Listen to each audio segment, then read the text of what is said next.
अस्सलामुअलैकुम and good evening my dear brother and sisters. मैं उम्मीद करता हूं कि आप सब लोग खैरियत से होंगे। ठीक है। अच्छा दोस्तों, जैसा कि आप जानते हैं कि हम डाटिव के प्रेपोजिशन सीख रहे हैं, ऐसा ही है ना। और आप देख रहे होंगे, मुझे उम्मीद आप नोट भी कर रहे होंगे कि डाटिव के प्रेपोजिशन कितने इंपॉर्टेंट हैं। ठीक है। क्योंकि इसके बहुत सारे जुमले बनते हैं हमारी डेली स्पीकिंग में। एग्जाम के लिए तो चलो जरूरी है सो है। आपको याद होगा कि हमने सबसे पहले जो प्रेपोजिशन पढ़ा था, दो पढ़ लिए हमने। कल हमने पढ़ा था बाय प्रेपोजिशन, मैं अपने दोस्त के पास हूं, मैं उसके पास हूं, का तफसील के साथ मैंने आपको बाय प्रेपोजिशन कहां कहां पे यूज होता है उसके जुमले बना के कल हमने तफसील से उसके ऊपर बात की है। फिर उससे पहले आपको याद होगा जो मित प्रेपोजिशन है उसके ऊपर हमने तफसील से बात की। मित जो है वो कहां कहां पे यूज होता है, किस लोगों के साथ कैसे यूज करना है, चीजों के साथ, जगहों के साथ कैसे यूज करना है, तो वो सारा हम तफसील से सीख चुके हैं। और बाय द वे आज का जो प्रेपोजिशन, जैसे मैंने बताया था आपको शुरू में कि टोटल 10 प्रेपोजिशन हैं जो आपने सीखने हैं डाटिव केस के, और 10 के 10 बड़े इंपॉर्टेंट हैं जो हमारे एग्जाम में तो आते ही आते हैं। उसके अलावा हमारी डेली जो रोजमर्रा की जो बातचीत है, जो कम्युनिकेशन है लोगों के साथ, उसके लिए बड़ा इंपॉर्टेंट है ये प्रेपोजिशन। ठीक है। और आर्टिकल्स का आपको पता ही है कि डाटिव के आर्टिकल्स ये लिखे जाते हैं, देर हो तो उसको दे में चेंज करते हैं दी हो तो देर में, दस हो तो दे में। ठीक है। यानी दस को देर का तो सेम है, और जो प्लूरल दिया वो दे में चेंज हो जाता है, ऐसा ही है ना। और इन्हीं को फॉलो करते हुए हम तमाम आर्टिकल्स लगा देते हैं माइनन, माइनम, माइनर, दे, माइनम, तमाम आर्टिकल्स जैसे मैंने आपको बताया हुआ है कि इसी को फॉलो करते हुए आर्टिकल्स लगाए जाते हैं। क्या ख्याल है, कोई मुश्किल तो नहीं है? फिर शुरू करें। तो इसी तरह मैं सबसे पहले आपको बताऊंगा कि जो आज का हमारा प्रेपोजिशन है, जैसे मैंने आपको बताया है कि फुन प्रेपोजिशन है। क्या कौन सा प्रेपोजिशन है? फुन। ठीक है। इसके मैं आपको बताऊंगा कि कहां कहां पे इसके इस्तेमालात होते हैं या हो सकते हैं। नंबर 1 पे कहता है कि सबसे पहले किसी कहीं से आना। मतलब मैं आपको लिख देता हूं यहां पे, इसका सबसे पहला इस्तेमाल हम ये सीखेंगे कि कहीं से आना। कहीं से आना यानी इसकी मुराद ये है कि किसी जगह की शुरुआत दिखाना है। इसका मतलब ये है किसी, ठीक है, मैं जगह की शुरुआत, शुरुआत कहने हैं, किसी जगह की शुरुआत, स्टार्टिंग पॉइंट है वो हो गई है। मसलन अगर आप कहते हैं, फर्ज करें आप कहते हैं मैं स्कूल से आ रहा हूं, मैं स्कूल से आ रहा हूं। ओके, ठीक है। तो ये बनेगा, जरा गौर से सुनिएगा। ठीक है। अब स्कूल आपका पॉइंट है, स्टार्टिंग पॉइंट, जहां से आप आ रहे हैं। समझा रही बात आपको? जहां से आपने चलना शुरू किया है। तो आप क्या कहेंगे? आप कहेंगे इश्कों में फन देर शू लेगी। कैसे बनेगा? देखिए, इश्कों में मैं आ रहा हूं। ठीक है। इश्कों में मैं आ रहा हूं। फुन, फुन प्रेपोजिशन है डाटिव का, और स्कूल जो है उसका आर्टिकल क्या होता है? दी शूल है। तो दी किस में चेंज होता है? देर में। इश्कों में फुन देर शूल है। क्या बनेगा? इश्कों में फुन देर शूल है। ठीक है। ये बनेगा जुमला आपका, इश्कों में फुन देर शूल है। समझा रही बात आपको? इश्कों में फुन माइनर शूल है। मैं अपने स्कूल से आ रहा हूं, माइनर ई आर आएगा। Ich komme von deiner Schule, deiner, ihr, seiner, eurer, ये तमाम आर्टिकल, चाहे वो सिंगुलर है, पोसेसिव है, कोई भी आर्टिकल, सब में ई आर आता जाएगा। ठीक है। गुड। ठीक है। अब समझ आ गई। तो फुन जो है इसका पहला यूज क्या है? कहीं से आना, यानी कहीं से आना, स्कूल से आ रहा हूं मैं। ठीक है। फुन लगेगा, किसी जगह से आना। अब भी कुछ जुमले इसके, यानी कि इसी नंबर 1 के कुछ और रखता हूं आपके सामने, तो आपको मजीद इंशाल्लाह अभी तक इसकी समझ आ जाएगी। ठीक है। मतलब दूसरा जुमला कहता है कि वो बर्लिन से म्यूनशन जा रहा है। वो बर्लिन से म्यूनशन जा रहा है। बाइस्पील एयर फेयर्ट, क्या बनेगा जी? एयर फेयर्ट है। एयर फेयर्ट फन बर्लिन है। बर्लिन शहर का नाम है, आपको पता है। एयरफेट फुन बर्लिन, वो बर्लिन से। नाख, नाख, नाख फ्रैंकफर्ट है। नाख फ्रैंकफर्ट, FRA फ्रैंकफर्ट, सही है। तो एयरफेट वो जा रहा है, ठीक है। एयरफेट, ठीक है, वो जो है बर्लिन से म्यूनशन जा रहा है, ठीक है। अब ये स्टार्टिंग पॉइंट कौन सा है? बर्लिन जो है वो स्टार्टिंग पॉइंट है, यहां से वो शुरू कर रहा है और उसके बाद वो जा रहा है फ्रैंकफर्ट जा रहा है, ठीक है। तो इस वजह से यहां पे हमने फुन लगाया है। वैसे यहां पे एक बात बता दूं, ये जो प्रेपोजिशन है ना नाख, ये भी डाटिव का प्रेपोजिशन है। ये तो ये इसको हम बाद में पढ़ेंगे इंशाल्लाह, इसके बारे में तफसील से बात करेंगे। लेकिन आज का जो हमारा प्रेपोजिशन है वो फुन है, इसी के ऊपर कंटिन्यू करेंगे आज हम, ठीक है। तो ये बर्लिन जो है इसका स्टार्टिंग पॉइंट है, यहां से वो जा रहा है, ठीक है। एयरफेट फुन बर्लिन। अब यहाँ पे चूंकि आपको कोई नाउन ऐसा नहीं है कि जिसके साथ आर्टिकल लिखा जाए, ठीक है, इसलिए हमें यहाँ पे आर्टिकल के बगैर ही लिखना पड़ेगा, ठीक है। तो एयरफेट फुन बर्लिन, वो बर्लिन से नाख फ्रैंकफर्ट, फ्रैंकफर्ट जा रहा है, सही है। तो आप यहाँ पे ये कह सकते हैं इश फार फुन हम्बुर्ग नाख नाख पेरिस, मैं हम्बुर्ग से पेरिस जा रहा हूं, हैं। इश फारे और इश फ्लीगे, हैं, जैसे भी आप जाना है तो वो फिर आप वर्ब लगा सकते हैं। आपको फारन का तो पता ही है, अगर आप बाय रोड जाते हैं, बाय ट्रेन, बाय बस, बाय, तो फारन लगाते हैं। उड़ के जाते हैं तो फ्लीगन वर्ब आ जाता है, हैं। अगर आप कहीं जगह पैदल जा रहे हैं तो गेहन वर्ब लगा देते हैं, ये तो आपको पता ही है बाय द वे, ठीक है। अच्छा, अगला जुमला क्या है कि ट्रेन जो है वो फ्रैंकफर्ट से आ रही है। ट्रेन कहां से आ रही है? फ्रैंकफर्ट से आ रही है, ठीक है। तो फ्रैंकफर्ट नाम, मैं इसलिए कि मैं फ्रैंकफर्ट में खुद रहता हूं तो इसलिए मुझे फ्रैंकफर्ट का ज्यादा है नाम जुबान पे पढ़ा जाता है, ठीक है। ओके, देर सूख कॉम्ट फ्रॉम फ्रैंकफर्ट, क्या बनेगा? देर सूख, ट्रेन जो है कॉम्ट, ठीक है, देर सूख जो है कॉम्ट, ट्रेन आ रही है, कहां से आ रही है जी? फ्रॉम फ्रैंकफर्ट, ठीक है। यानी अब आपको ये समझ आ रही है ना कि फुन जो है वो किसी चीज का मतलब कहीं से आना, किसी जगह से शुरुआत होना, तो हम फुन प्रपोजिशन लगाते हैं, ठीक है। ट्रेन कहां से आ रही है जी? फ्रॉम फ्रैंकफर्ट, यहां से वो आ रही है, ठीक है। गुड, स्टार्टिंग पॉइंट यहां से उसकी शुरुआत हो रही है, ठीक है। ओके, आगे क्या है कि इसका कोई और जुमला हम लिख सकते हैं। हाँ, ये भी चलिए मैं बता देता हूं। हम इंडिया से जर्मनी जो है उड़ान बढ़ रहे हैं, यानी आपने जर्मनी से इंडिया जाना है, सारी बात है, बाय एयर ही जाएंगे, उड़ के जाएंगे ना। अच्छा, ये सांप का निशान बन गया। सांप भी उड़ के अटैक करता है उसे, बाय द वे, ठीक है। ओके, तो इसका जुमला हम यहां पे लिख सकते हैं, क्या मतलब बनेगा? वी आर फ्लीगन, क्या बनेगा? We are freegan, we are freegan. अब हमने यहां पे वर्ब लगाया है फ्लीगन, है। फ्लीगन का मतलब होता है फ्लाई करना, फ्लाई करके जाना, है। फॉरन होता है बाय रोड जाना, बाय बस, बाय ट्रेन, कैसे भी है। तो वी आर फ्लीगन, हम जा रहे हैं, ठीक है। फुन इंडिया, है, इंडिया जो स्टार्टिंग पॉइंट, फुन इंडियन, है, फुन इंडियन यानी इंडिया से कहां जा रहे हैं जी? नाख डॉइचलैंड, जर्मनी जा रहे हैं हम, नाख डॉइचलैंड, ठीक है। ओके, मैंने जैसे कहा, अभी मैं थोड़ा सा बता देता हूं कि नाख प्रेपोजिशन होता है आप किस तरफ जा रहे हैं, ठीक है। I am going to Germany, ठीक है, तो नाख आएगा। नाख जो है ये जैसे मैंने बताया ये भी डाटिव का प्रेपोजिशन है, इसके ऊपर तफसील से बात करेंगे, टेंशन नहीं लेनी आपने, घबराना नहीं आपने, ठीक हो गया। तो क्या बनेगा? वी आर फ्लीगन फुन इंडियन, हम इंडिया से, ठीक है, नाख डॉइचलैंड, हम जर्मनी जा रहे हैं, ठीक है, सही है। तो ये पहला पॉइंट तो आपको क्लियर हो गया है। अच्छा, ओके, वो क्या कर रही है जी? एक जुमला और लिख सकते हैं वैसे हम, हैं, वो अपने बाग से फूल ला रही है, वो अपने बाग से फूल ला रही है, क्या बनेगा? हैं, जुमला क्या बनेगा? जी ब्रिंग्ट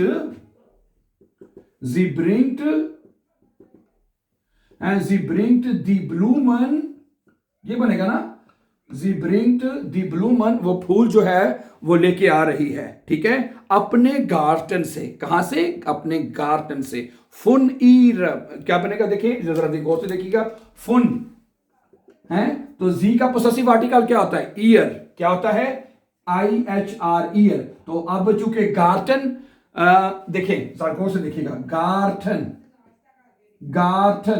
गार्डन का आर्टिकल क्या होता है? देर। देर किस में चेंज होता है? देन में, नजर आ रहा है ऊपर आपको।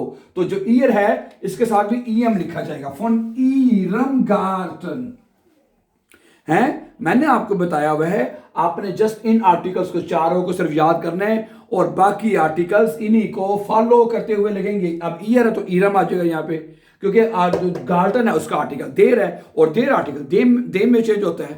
सिंपल, कोई मुश्किल? वेरी गुड, ठीक हो गया, छा गए आप लोग तो हैं। तो भाई पहली बात हमें ये सीख ली हमने फुन प्रेपोजिशन के बारे में कि भाई कि जो फुन प्रेपोजिशन है वो कोई चीज कहीं से आ रही है, ठीक है, उस सूरत में आपने कहीं से आना है, किसी जगह से शुरुआत होने के लिए फुन प्रेपोजिशन लगेगा। पहला इस्तेमाल तो हमने ये सीख लिया इसका, ठीक है। अच्छा, अब दूसरा इस्तेमाल सीखते हैं इसका, नंबर 2 पे देखते हैं क्या है। एंड मोमेंट, पहले इसको साफ कर लेते हैं ताकि हमारे लिए जगह बन जाए अगला लिखने के लिए। क्या ख्याल है? अच्छा, किसी चीज की मलकियत को हाँ ये बड़ा इंपॉर्टेंट है ये भी है। नंबर 2 क्या है? किसी चीज की मलकियत दिखाना, किसी चीज की मलकियत दिखाना है, उसके लिए भी कहता है फुन प्रेपोजिशन लगेगा। समझा रही बात आपको? अब इसके कुछ जुमले मैं आपके सामने रखता हूं। वो कहता है कि ये किताब मेरे भाई की है, ये किताब मेरे भाई की है।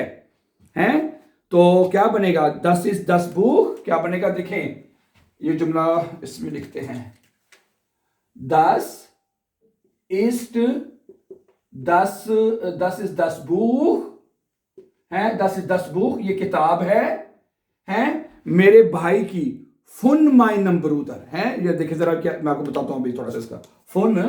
फुन डाटिव है, ब्रदर का आर्टिकल क्या होता है? देर ब्रूदर, माइनम ब्रूदर आ जाएगा, माइनम ब्रूदर। समझा रही बात आपको डियर फ्रेंड्स? तो ये किताब मेरे भाई की है, अब मिल्कियत शो हो रही है, ये किताब मेरी बहन की है, मेरे दोस्त की है, मेरे रिश्तेदार की है, वगैरह वगैरह वगैरह, ठीक है।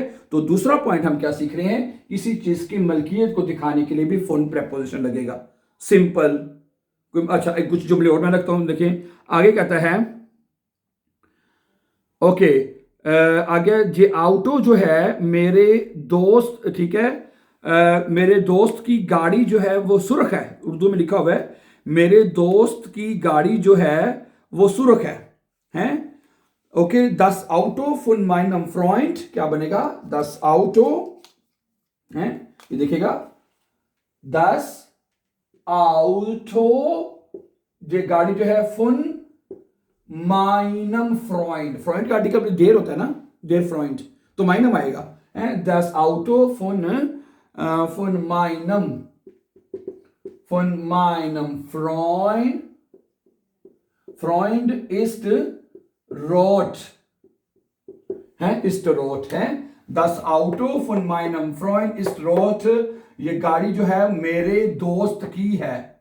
दस ऑटो ईस्ट भी आएगा बीच में, लिखना चाहिए दस ऑटो ईस्ट लगेगा के, बल्कि क्या, दस ऑटो ईस्ट लगाएं या ना भी लगाएं तो वैसे चल जाएगा चुना, दस ऑटो ईस्ट भी लगा लेंगे तो खैर है। दस ऑटो ईस्ट गाड़ी है, फुन माइनम फ्रॉइंड, अच्छा नहीं ईस्ट हमने बाद में लगा तो दिया वैसे बाय द वे, ठीक है, शुरू में मैंने देखा नहीं है। दस ऑटो है, सॉरी ईस्ट हमने यहाँ पे लगा दिया ना, दस ऑटो फुन माइनम फ्रॉइंड, मेरे दोस्त की जो गाड़ी है ईस्ट रोट वो सुर्ख है।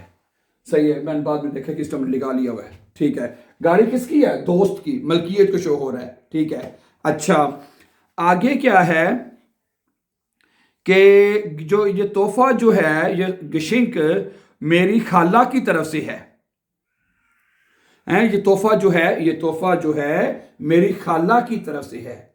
दस गिशिंक है, या ऐसे कह लें या सिंपल कर लेते हैं, दस गिशिंक, जी क्या बनेगा? दस गिशिंक है, दस गिशिंक इस्ट तोहफा है फुन माइनर ठांटे का जो एक मिनट ठहरिएगा, ठांटे का जो आर्टिकल है वो क्या होता है? दी ठांटे फेमिनिन है ना, दी देर में चेंज होता है, तो क्या बनेगा? दस गिशिंक इस्ट फुन माइनर ठांटे, माइन है तो इसके साथ ई आर हमें लगाना पड़ेगा, ठीक है, क्योंकि फुन इज डाटिव हमें ये रूल्स फॉलो करने हैं, ठीक है। तो क्या बनेगा? दस गिशिंक इस्ट फुन माइनर ठांटे, दी ठांटे माइनर ठांटे, ठीक हो गया। ओके, आगे क्या है और कोई जुमला? ओके, कि सही है, मेरे ख्याल से इतने बड़े हैं कि नहीं, ये बस ओके। तो इन जुमलों में, ठीक है, जो चीज, जिस जुमले में आप किसी चीज की मलकियत को शो करना चाहते हैं, तो das Geschenk ist von meinem Mutter, das Auto ist von, das Haus ist von meinem Chef, ये घर मेरे शेफ का है। das Haus ist von meinem Chef, das Haus ist von meinem Vater, das Haus ist von meinem Sohn, है, मतलब किसी भी चीज को आपने मलकी, ठीक है। der Brief ist von von meiner Firma, ये खत मेरी फिर्मा की तरफ से है। der Brief ist von meiner Firma, क्या ख्याल है? समझ आ रही बात आपको? तो किसी चीज की आपने मलकियत शो करनी है, ठीक है, उसके लिए भी आपने फुन प्रेपोजिशन लगा देना, सिंपल है, कि मुश्किल तो नहीं है, ठीक है। ओके, तो पहला हमने क्या सीखा था? कोई चीज किसी जगह से, कहीं से आ रही है, कोई शुरुआत पॉइंट है, उसमें हमने फुन लगाना है, और दूसरा ये हो जाएगा। अच्छा, इसके अलावा कहता है कि और इसका इस्तेमाल, एक में जरा ठहरिएगा बेटे, ठीक है माय डियर फ्रेंड्स, ठीक है। ये दो यूजेस जो हैं, जो सबसे इंपॉर्टेंट हैं, ठीक है, जो आपको फिलहाल शुरू में पता होने चाहिए, इनको आप सीखने अच्छी तरह, और देन आई थिंक के आपके लिए काफ़ी होगा। बेयांस के लिए इतने ही काफ़ी हैं, ठीक है। और भी कुछ हैं, लेकिन वो ज़रा कॉम्प्लिकेटेड हो जाएंगे, मुश्किल हो जाएंगे, लेकिन जो ज़रूरी हैं, जो इंपॉर्टेंट थे, वो मैंने आपके साथ रख दिए, ठीक है। इन दोनों जगह पे आप इन प्रेपोजिशन को, इस प्रेपोजिशन को यूज़ कर सकते हैं, ठीक है। ओके, ठीक है। मैं कहीं से आ रहे हैं आप, इश्कों में फुन देर, मैं काम से आ रहा हूं, अब आप कहते हैं मैं काम से आ रहा हूं, इश्कों में फुन देर आरबाइट है, काम एक जगह है, वो वहां से आप आ रहे हैं, आपका स्टार्टिंग पॉइंट है, देर में चेंज हो जाएगा, फुन देर आरबाइट। इश्कों में फुन लाहौर, इश्कों में फुन इस्लामाबाद, इश्कों में फुन कराची, क्या ख्याल है? इश्कों में, हाँ, एक तो ये होता है इश्कों में। अच्छा, इसके बाद अगर, हाँ, दूसरा है जो शहर के लिए है, नॉर्मली कंट्रीज के लिए, इश्कों में आउस पाकिस्तान, हाँ, इसमें जो दूसरा प्रेपोजिशन है, इसके बाद इंशाल्लाह हमारा अगला प्रेपोजिशन वही होगा, बिल्कुल, ठीक है। कि अगर आपने किसी कंट्री का बताना है, हाँ, ये बात गौर कर लें, अगर आपने कहना है किसी कंट्री से मैं आया हूं, इश्कों में आउस पाकिस्तान, इश्कों में आउस बर्लिन है, तो वो अगर आप किसी कंट्री से या शहर से आए हैं, उसके लिए आपने आउस लगाना है, वो इंशाल्लाह कल का हमारा प्रेपोजिशन आउस होगा। लेकिन अगर आप बता रहे कि मैं इस जगह से आ रहा हूं, ठीक है, जैसे मैंने शुरू में मिसालें मैंने आपके सामने रखी थी, क्या ख्याल है? तो उस सूरत में आपने, मैं बर्लिन से आ रहा हूं, ठीक है, इसको मैं फोन बर्लिन, वो आपका स्टार्टिंग पॉइंट है, ठीक है, कि आप इस वक्त बर्लिन से आ रहे हैं। लेकिन अगर आपने कहना है कि मैं, मतलब कि सिंपल कहना है कि मैं, मतलब कि इस जगह से आया हूं, तो ठीक है, वो इंशाल्लाह उसके ऊपर हम आउस प्रेपोजिशन यूज करेंगे, और उसके सेंटेंसेस मैं आपके साथ कल रखूंगा, ठीक है। ये मैंने बिल्कुल, आप कह लें, जिस तरह हमने प्रेपोजिशन पढ़ा था ना, आपका क्या नाम है, मित और बाय प्रेपोजिशन है, उसके दरमियान थोड़ा सा फर्क था, उसके ऊपर हमने इकट्ठे बात की थी कि ये मित और बाय इस तरह यूज होते हैं, सही है। और फिर उसके बाद अब ये जो प्रेपोजिशन है फुन और बाय, ठीक है, तो इनके दरमियान जो फर्क है, ये इंशाल्लाह मैं अब जैसे हम कल आउस प्रेपोजिशन पढ़ेंगे ना, तो उसमें इसका आपको फर्क भी बता दिया जाएगा, ठीक है। तो फुन के ये दोनों इस्तेमालात, दोनों यूजेस जो हैं, अब आप अच्छी तरह से घर में सीख लें इनको, ठीक है, सही है। किसी जगह से शुरुआत करना, ठीक है, और दूसरा है आपका, रब भला करे, किसी चीज की मलकियत को दिखाना। चले, अपना बहुत सा ख्याल रखिएगा। देन ज़हन वीर उनसे वीडा मोगेश with the new lesson. Before going, don't forget to subscribe.